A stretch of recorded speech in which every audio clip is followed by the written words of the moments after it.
A few years ago, we embarked on a journey to install a dual bottom line philosophy in EnPro with a deep commitment to our purpose, which is the full release of human possibility, and also the adoption of safety, excellence, and respect as our core values.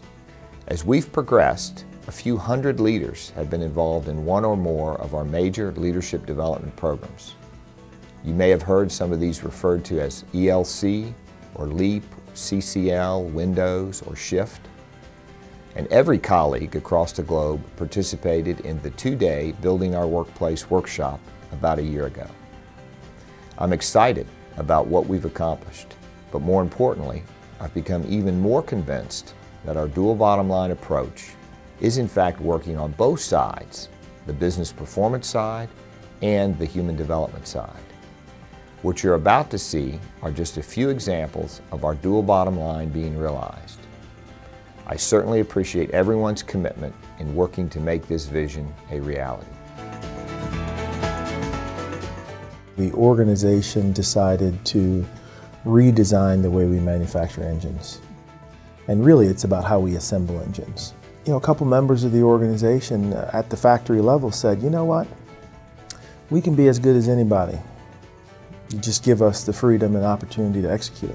And that's all we did. We gave them freedom and opportunity to execute. So a small team of people got together that work on the factory floor, decided to design and develop a few concepts around how they would reshape the factory floor. And the employees came up with a sketch, came up with a layout, what they wanted to do.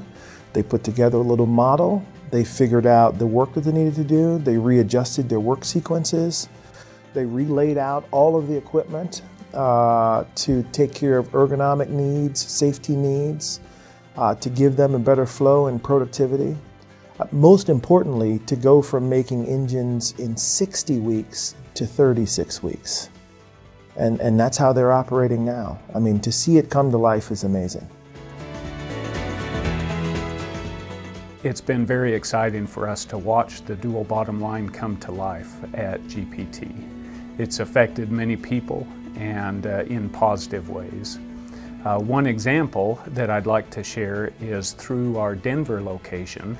And one of our machinists, Jeff, had expressed an interest in computers and in information technology, but never really knew where to start. And with the dual bottom line, it gave him some license to express that interest to his supervisor and to us at GPT. We were able to coordinate some time out of production, off of his machine for Jeff, and be able to work with him in using some of his computer skills and then doing additional training where he has been able to support many of the IT needs there at the Denver facility. So his growth and development has led to the progress and the benefit to the company as well. We have the ability to grow in our company. With the process that we've put in place, we can capture that value by really helping engage and promote the ideas on the shop floor. And the people and our team members on the shop floor lead and update 15-20 minutes about where we are for the week, the challenges they're facing, what they have experienced and what they need. It gives them a chance to talk about their products. It gives them a chance to talk about what they're doing, but also seek input in terms of what things we could be doing better. It gives them a chance to see the financial, operational side of the business, but we also get a chance to hear from them. So it's a balance between our ability to deliver and compete, but also to engage and promote the talent and the development. And really, what that allows us to do is be more competitive and grow in the marketplace. The biggest area that I've seen development is in the area of personal advancement or personal development, where individuals have really realized a fuller potential than they thought was previously possible. So for example, they've opened up the ability for someone from the floor to move into a processing engineering job. In the past that wasn't possible or even thought of, and this person has been really successful and has been seen as someone giving it an opportunity, and he's been energized by it, the group's been energized by it, and we've got some really great results from his work. So the leader of the group, of the engineering team, has also really opened up his possibilities, and I think allowed the team to grow and develop. Not only he's personally developed, but he's coached the team members, and I would say the results in the engineering team have been just fantastic.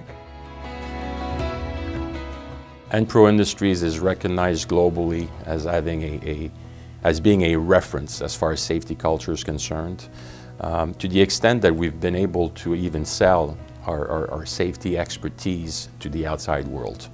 The highlight has really been, over the years, a panel discussion between the participants and the actual employees of the facility, all the way down to, like, shop floor employees.